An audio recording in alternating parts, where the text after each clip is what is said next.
আসসালামু আলাইকুম রহমতুল্লাহি ওবরকাতুহু। সম্মানিত দর্শক, শেখ হাসিনার পতনের পর যে অন্তর্বর্তীকালীন সরকার এসেছে, ডক্টর মোহাম্মদ ইউনূসের সরকার, এই সরকারের জমানাতে সবচেয়ে বেশি এই মুহূর্তে যারা ক্ষমতাধর বলে মনে হচ্ছে, তাদের সেই ক্ষমতাধর শ্রেণীর একেবারে সবার আগে রয়েছে জামায়াতে ইসলামী বাংলাদেশ।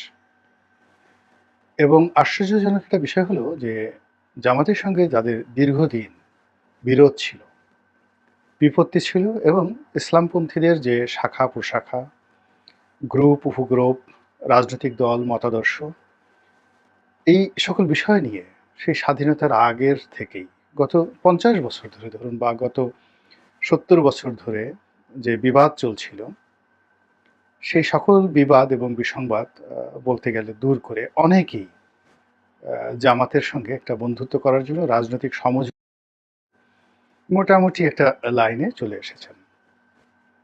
আপনারা অনেকেই জানেন যে জামাতের যে মতাদর্শ, এটি শুরু হয়েছিল আমাদের পাক ভারত উপমহাদেশে জনাব আবুল আলা মওদুদীর হাত ধরে।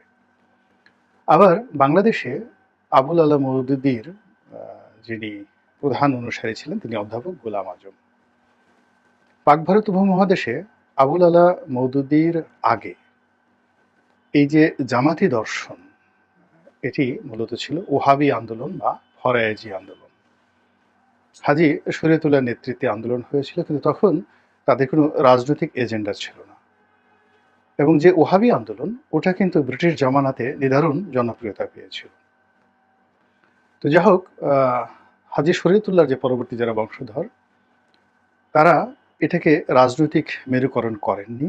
তারা কেবলমাত্র ব্রিটিশ বিরোধী আন্দোলন, সেই আন্দোলনের মধ্যে নিজেদের কর্মকাণ্ড সীমাবদ্ধ রেখেছেন এবং ইসলাম প্রচার এবং প্রসারে ভূমিকা রেখেছেন। পরবর্তীতে এই যে ওহাবি আন্দোলনটি, এই ওহাবি আন্দোলনটিকে রাজনৈতিক পরিমণ্ডলে নিয়ে আসেন জনাব আবুল আলা মওদুদী। তো আবুল আলা মওদুদী যে মতাদর্শ এখানে চালু করেন এবং তার ভিত্তিতে একটি রাষ্ট্র গঠন করার তিনি যে পরিকল্পনা করেন, এটি আজকের যে সৌদি আরব, সেই সৌদি আরবে যে ইবনে সৌদ পরিবার, এদের যে রাজত্বটা শুরু হয়েছিল এই ওহাবিবাদের অনুকরণে বা অনুসরণে। তো ইবনে সৌদ সেই অষ্টাদশ শতাব্দীতে এবং আবু ওহাব নজদি, তারা যুগপৎভাবে আজকের যে গ্রেটার সৌদি আরব, ইরাকের কিছু অংশ, কুয়েত এবং লিবিয়ার এই বিস্তীর্ণ অঞ্চলে এই ওহাবি আন্দোলনটি সেই সময়টিতে ছড়িয়ে দিতে পেরেছিলেন। তারা বেশি দিন স্থায়ী হতে পারেননি। তারা ক্ষমতাচ্যুত হয়েছিলেন পরবর্তীতে। আব্দুর রশিদ দস্তাম নামক একজন নেতা আছেন, যারা মূলত নজদের পাশে আরেকটা এলাকা আছে হাইল, ওই এলাকার সর্দার ছিলেন। তো তাদের হাতে মূলত এই ইবনে সৌদ পরিবারের পতন ঘটে এবং তারা সৌদি আরব ছেড়ে কুয়েতে পালিয়ে চলে যান। এবং পরবর্তীতে বাদশাহ আব্দুল আজিজ ইবনে সৌদ, তিনি যখন ব্রিটিশদের সহযোগিতা নিয়ে আবার কিংডম অফ সৌদি আরবে প্রতিষ্ঠা করেন, ওটা আবার নতুন অধ্যায়। কিন্তু এই অধ্যায়ের আগে আরেকটি অধ্যায় ছিল আবু ওহাব নজদের অষ্টাদশ শতাব্দীর সময়টিতে। আবার আবু ওহাব নজদি যে মতাদর্শটি তিনি চালু করেছিলেন, এটারও শত শত বছরের পুরনো ইতিহাস রয়েছে। বলতে গেলে খলিফা মামুনের পরেই, হারুন আর রশিদের ছেলে হারুনের পরেই যে ভিন্ন একটা সম্প্রদায় তৈরি হয়, মুতাজিলা সম্প্রদায়। তো এই সম্প্রদায়ের কারণেই হলো কি, ইসলামের মধ্যে অনেকগুলো ফেতনা ফ্যাসাদ, তারপরে অনেকগুলো স্কুল, মতাদর্শ তৈরি হয়ে যায়। তো এই সকল মতাদর্শের মধ্যে একজন বিখ্যাত দার্শনিক ছিলেন ইবনে আরাবি। তো ইবনে আরাবির মতাদর্শকে অনুসরণ করে পরবর্তীতে ইবনে কাসির, আপনারা সবাই তাফসীর কাসির জানেন, সেই ইবনে কাসিরের যে দর্শন, সেই দর্শন থেকে ধীরে ধীরে ধীরে ধীরে আবু ওহাব নজদির যে দর্শন, সেই পর্যন্ত চলে আসে, যার সঙ্গে বাংলাদেশে যারা আহলে সুন্নাত ওয়াল জামাত করেন বা অনুসারী পীর মাশায়েখ যারা রয়েছেন, তাদের একটা বিরাট বিরোধ সেই ব্রিটিশ জমানা থেকেই বাংলাদেশের এই যাকে বলে মওদুদীপন্থী, ওহাবিপন্থী আলেম ওলামাদের সঙ্গে ছিল, এবং এটা এখনো পর্যন্ত বহাল আছে। কিন্তু এই সকল বিরোধকে নিষ্পত্তি করে চলমান যে রাজনৈতিক অবস্থা, সেই রাজনৈতিক অবস্থাতে জামাতের নেতৃত্বে একটা ইসলামী আন্দোলন, এটি ইসলামী খিলাফত কিংবা একটি ইসলামিক রাষ্ট্র এবং সেই রাষ্ট্রের জন্য একটি আহ, উম, যাকে বলা হয় কোরআন ভিত্তিক একটি সংবিধান, এই স্বপ্নে এখন আমাদের বাংলাদেশে যারা ইসলামপন্থী রয়েছেন তারা রীতিমতো ঈদ আনন্দ বা ঈদের আনন্দের যে উৎসব, সেই উৎসবে তারা মেতে উঠেছেন। এখন প্রশ্ন হলো যে বাংলাদেশে খেলাফত সম্ভব কিনা, বা যদি খেলাফত হয় কোন ধরনের খেলাফত হবে। খোলাফায়ে রাশিদিনের একটা খেলাফত আছে, উমাইয়াদের একটা খেলাফত আছে যেটি সিরিয়াতে হয়েছিল। দ্বিতীয় যে খেলাফতটি, তৃতীয় যে খেলাফতটি সেটি হলো আব্বাসীয়দের একটা খেলাফত হয়েছিল বাগদাদে, যেটি সবচেয়ে মশহুর নামকরা, মানে খোলাফায়ে রাশিদিনের পর আব্বাসীয় খলিফাদের যে খেলাফত, এটি প্রায় 400 বছর স্থায়ী হয়েছিল। তো আব্বাসীয় খেলাফতের সময় যুগপৎভাবে আরও দুটো খেলাফত শুরু হয়েছিল। একটি হলো ফাতেমীয় শাসকদের খেলাফত, ফাতেমীয় সাম্রাজ্য মিশরে, এটা অনেক বড় ছিল, মক্কা মদিনা তাদের অধীন ছিল। আর স্পেনে উমাইয়া দের একটি অংশ, তারাও ঠিক আব্বাসীয়দের সাথে ওইরকম গন্ডগোলে যায়নি, কিন্তু তারা খেলাফত দাবি করতেন। আর সবার পরে যেটি হলো সেটি হলো অটোম্যানরা। অটোম্যানরা সেই সুলতান প্রথম সেলিমের জমানা থেকেই তারা আব্বাসীয়দের কাছ থেকে এই খেলাফতটা নিয়ে নেয়। খেলাফতটা নিয়ে তারা সেই উসমানীয় খলিফা অধীন, মানে তারা যারা সুলতান ছিলেন, সম্রাট ছিলেন, তারা মূলত একটা ডাইনেস্টিক খেলাফত চালু করেছিল এবং যেটি একেবারে প্রথম মহাযুদ্ধ পর্যন্ত এটি বহাল ছিল। এবং সারা দুনিয়াতে এই উসমানীয় যারা শাসক ছিলেন, মুসলিম যারা, মুমিন যারা, মুত্তাকি যারা, তাদেরকে নেতা মানতেন। এবং যেহেতু তুরস্ক, ট্রান্স এশিয়া, তারপরে পুরো মধ্যপ্রাচ্য ইনক্লুডিং মক্কা মদিনা সহ পুরো তাদের সাম্রাজ্যের অধীন ছিল, এবং আজকের যে জেরুজালেম এটাও তাদের অধীন ছিল। ফলে উসমানীয় খেলাফতটা সুদীর্ঘকাল, শত শত বছর ধরে সারা পৃথিবীর একটা উদাহরণ হয়ে আছে ন্যায় বিচার, সুশাসন এবং মুসলিমদের যে আত্মশুদ্ধি থেকে শুরু করে যা কিছু ঐতিহ্য, তার একটা বিরাট অংশ কিন্তু উসমানীয় খেলাফতকে কেন্দ্র করে। এখন বাংলাদেশ কোনটা করবে, অর্থাৎ এই যে এখন যে পর্যায়ে রয়েছে তারা কি উসমানীয় খেলাফত অনুসরণ করবে, এই ব্যাপারে আবেগ আছে, কিন্তু এখনো পর্যন্ত ইসলামী দলগুলো যে কোনো গ্রাউন্ড ওয়ার্ক আছে, কাগজে কলমে আছে, এটি আমার এখনো পর্যন্ত জানা নেই। কিন্তু এটা কিন্তু এখন খুব, যাকে বলা হয় মাঠে ময়দানে, ওয়াজের ময়দানে লক্ষ লক্ষ মানুষ এই খেলাফতের প্রচার করছে। এবং একটি ইসলামী রাষ্ট্রে যে ধরনের শরিয়তি বিধান থাকা দরকার, নারীদের পর্দা, তারপর যাকে বলে হিজাব পরা, এবং কিছু কর্মকাণ্ড যেগুলো ইসলাম অনুমোদন করে না, সেই কর্মকাণ্ড এখন তারা কোনো ক্ষমতায় নেই, কিন্তু ইদানিং দেখা যাচ্ছে সেই বিষয়গুলো তারা মহড়া দিতে শুরু করেছে ইসলামপন্থীরা।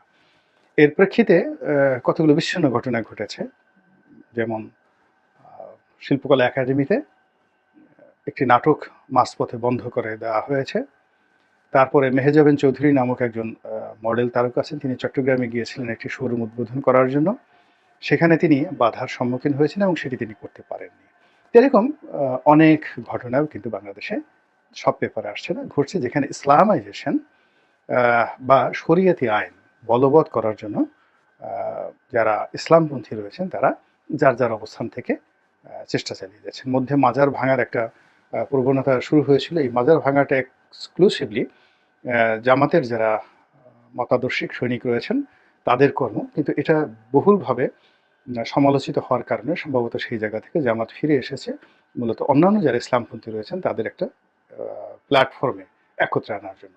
ফলে এখন এই মুহূর্তে হাতে গোনা দুই একজন ছাড়া বেশিরভাগ আলেম ওলামারা বলতে গেলে একই সুরে কথা বলছেন।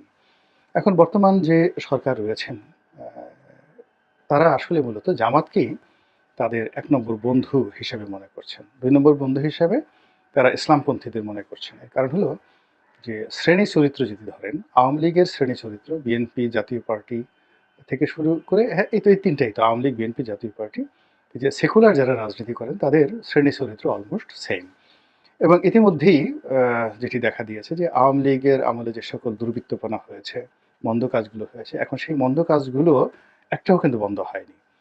আড়ালে আবডালে শুধুমাত্র রাষ্ট্রীয় পর্যায়ে যেইগুলো হতো, যেমন ধরুন তুলে নেওয়া হতো, গুম করা হতো, গুলি করা হতো, এই জিনিসগুলো রাষ্ট্রীয় বাহিনীগুলো করছে না এই গত ২ মাস যাবৎ। কিন্তু মিথ্যা মামলা দায়ের করা, হয়রানি করা, তারপরে যার যেখানে শক্তি আছে, পেশি শক্তি আছে, সেই পেশি শক্তি ব্যবহার করা এবং সেই পেশি শক্তি ব্যবহার করে চাঁদাবাজি, মাস্তানি, দখল থেকে শুরু করে যত কর্মকাণ্ড রয়েছে, এই কর্মকাণ্ড কিন্তু নিদারুণভাবে চলছে এবং এটা অবাধে করতে দেয়া হচ্ছে। সরকারের পক্ষ থেকে যাকে বলা হয় তাদেরকে, অর্থাৎ যারা এই অপকর্ম করছে তাদেরকে মনে হচ্ছে একটা ওয়াক ওভার দেয়া হচ্ছে যেন সো দ্যাট রাজনৈতিকভাবে এই যারা এই কুকর্মগুলো করছে তারা পৌঁছে যায়। এবং সঙ্গত কারণে জামাত থেকে শুরু করে অন্যান্য যে ইসলামপন্থী দল রয়েছেন তারা ওয়াজ করছেন, মাহফিল করছেন বা মেহজাবিনকে শোরুম উদ্বোধন করতে দিচ্ছেন না, কিন্তু চাঁদাবাজি করা, ছিনতাই করা, ভূমি দখল করা এই জিনিসগুলো তারা করছেন এবং সাধারণ মানুষ সঙ্গত কারণেই এই সমস্ত মানুষ সম্পর্কে যারা রাজনৈতিক শক্তি সম্পন্ন আছেন, ইসলাম করেন, তাদের ব্যাপারে একটা নরম মনোভাবাপন্ন এবং সরকারও তাদের সাথে ডিল করতে একটা কমফোর্ট ফিল করেন। কিন্তু যারা আওয়ামী লীগ করেন, বিএনপি করেন, জাতীয় পার্টি করেন, তাদেরকে ক্রমশ সরকার যাকে বলা হয় একটা চাপের মধ্যে রাখার জন্য যে প্রক্রিয়া শুরু করেছে, সেই প্রক্রিয়ার যে অপোজিট সাইড সেটা হলো ইসলামপন্থী দলগুলো এবং তারা এখানে একটা নিদারুণ সুযোগ পেয়ে যাচ্ছে নিজেদের রাজনীতি করার, নিজেদের মতাদর্শ চালু করার। এখন বর্তমান সিস্টেম অনুযায়ী যদি নির্বাচন হয় তাহলে ইসলামী দলগুলোর যতই জনপ্রিয়তা থাকুক আর যতই তাদের যাকে বলা হয় সততা থাকুক, ন্যায়পরায়ণতা থাকুক, তারা এই ভোটের মাধ্যমে আসতে পারবে না। তাদেরকে ভোটে আনার জন্য এই সরকার প্রথম যে পরিকল্পনাটা করছে সেটা হলো সংখ্যানুপাতিক হারে নির্বাচন। অর্থাৎ সারা বাংলাদেশে নির্বাচন হলো, ইসলামপন্থীরা যত পার্সেন্ট ভোট পেল তত পার্সেন্ট সংসদীয় আসন তারা পেল এবং সেটি যদি হয় তাহলে দেখা গেল যে প্রত্যেকটা পীর সাহেবেরই অসংখ্য মুরিদ আছেন, প্রত্যেকটা মাজার কেন্দ্রিক লোকজনের অসংখ্য মুরিদ রয়েছেন, জামাতের অসংখ্য নেতাকর্মী রয়েছেন, হেফাজতের কওমি লাইনের যারা পীর মাশায়েখ রয়েছেন তারা রয়েছেন, এমনকি তাবলিগ যারা করেন তাবলিগের নেতারাও কিন্তু রাজনীতিতে চলে আসবেন এবং সেই ক্ষেত্রে ইসলামপন্থী দল সারা বাংলাদেশের যে সম্মিলিত ভোট সেই ভোটের ক্ষেত্রে তারা এগিয়ে যাবেন। অন্যদিকে বিএনপি, জামাত এবং আওয়ামী লীগ এই তিনটি দল না, অন্যদিকে বিএনপি, জাতীয় পার্টি এবং আওয়ামী লীগ এই তিনটা দল যদি একত্রে জোট করে তবুও সমানুপাতিক হারে এই ইসলামপন্থীদের সঙ্গে তারা পেরে উঠবে এখনো পর্যন্ত ম্যাথমেটিক্যাল ক্যালকুলেশনে সেটা বলে না। এর কারণ হলো এই দলগুলো স্থানীয়ভাবে শক্তিশালী। যেমন দেখা গেল যে আপনি এমপি নমিনেশন দিলেন, এমপি, উপজেলা চেয়ারম্যান, পৌরসভা মেয়র, তাদের একটা যাকে বলা হয় স্থানীয় একটা ক্যাডার গ্রুপ থাকে, ভোটার থাকে, অ্যাক্টিভিটি থাকে, ইতিবাচক নেতিবাচক অনেক দিক থাকে। কিন্তু যখনই এরকম সংখ্যানুপাতিক হারে নির্বাচন ছেড়ে দেওয়া হবে মাঠে, প্রতীকে শুধুমাত্র ধানের শেষ প্রতীক, এবং তখন যদি যারা এমপি প্রার্থী হন ইন জেনারেলি তারা যে টাকা খরচ করেন, শ্রম দেন, মাঠে নামেন, ওই কাজটা বিএনপি, আওয়ামী লীগ এবং জাতীয় পার্টির যারা প্রার্থী তারা করবেন না।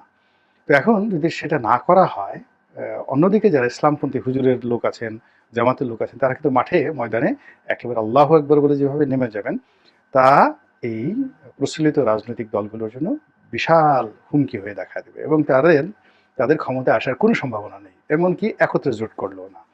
তো সেই ক্ষেত্রে এখন বড় বড় দলগুলো যারা প্রচলিত রাজনীতি করছেন তারা এই সংখ্যানুপাতিক হারে যে নির্বাচন সেটার বিরোধিতা করছেন। আর অন্যদিকে এটাকে যত বেশি লিঙ্গারিং করা যায়, যত বেশি কমপ্লেক্স করা যায়, যত বেশি বিভিন্ন কথাবার্তা বলে এই চেষ্টা করা যায়, ততই মূলত ইসলামপন্থী দলগুলো নিজেদের জন্য একটা বিরাট স্পেস পেয়ে যাবে তাদের সেই এজেন্ডা বাস্তবায়ন করার জন্য। এবং সেই এজেন্ডার মধ্যে প্রথম এজেন্ডা হলো তারা একটি খেলাফত কায়েম করতে চায় বা ইসলামী রাষ্ট্র কায়েম করতে চায়। তো খিলাফত হোক বা ইসলামী রাষ্ট্র হোক, সেখানে অবশ্যই একটা শরীয়তি আইন হবে। কোরআন এবং হাদিস, ইজমা, কিয়াসের ভিত্তিতে সমস্ত আইনগুলো সেখানে রচিত হবে এবং এখনকার যে সিআরপিসি, বিপিসি বা বাংলাদেশ পেনাল কোড যেটা রয়েছে, এই জিনিসগুলো শরীয়তের আইনের সঙ্গে যেগুলো সাংঘর্ষিক, এগুলো সব অটোমেটিক বাতিল হয়ে যাবে। যেমন মুসলিম পারিবারিক আইন, তো মুসলিম পারিবারিক আইন অটোমেটিক এগুলো বাতিল হয়ে যাবে। এরকম অনেক কিছু রয়েছে যেগুলো রোমান ল থেকে এসেছে, যেগুলো ল্যাটিন ল থেকে আসছে, যেগুলো যাকে বলে ইংলিশ ল থেকে এসেছে, এমনকি ইন্ডিয়ান পেনাল কোড থেকে এসেছে। তো এই লগুলো, আইনগুলো অটোমেটিক বাদ হয়ে যাবে যখন আপনি শরীয়তে আইন করবেন। আর অন্যদিকে আমাদের সামাজিক ব্যবস্থায় কেমন হবে, অনেকটা আফগানিস্তানের মতো হবে এবং অনেকটা ইরানের মতো হবে, বড়জোর সৌদি আরবের মতো হতে পারে। তো সেই ক্ষেত্রে এই যে সামাজিক ব্যবস্থা, পর্দা, পুরুষদের চালচলন থেকে শুরু করে সবকিছুর মধ্যে যে ইসলামাইজেশন আসবে, এটি এই বাংলার জনপদের যারা লোকজন আছে তারা কেমনভাবে নিবে, এটি না হয় আজকে না বলে ভবিষ্যতে বলি। আল্লাহ আমাদের সবাইকে হেদায়েত দান করুন এবং হেফাজত করুন। আসসালামু আলাইকুম ওয়া রাহমাতুল্লাহি ওয়া বারাকাতুহু।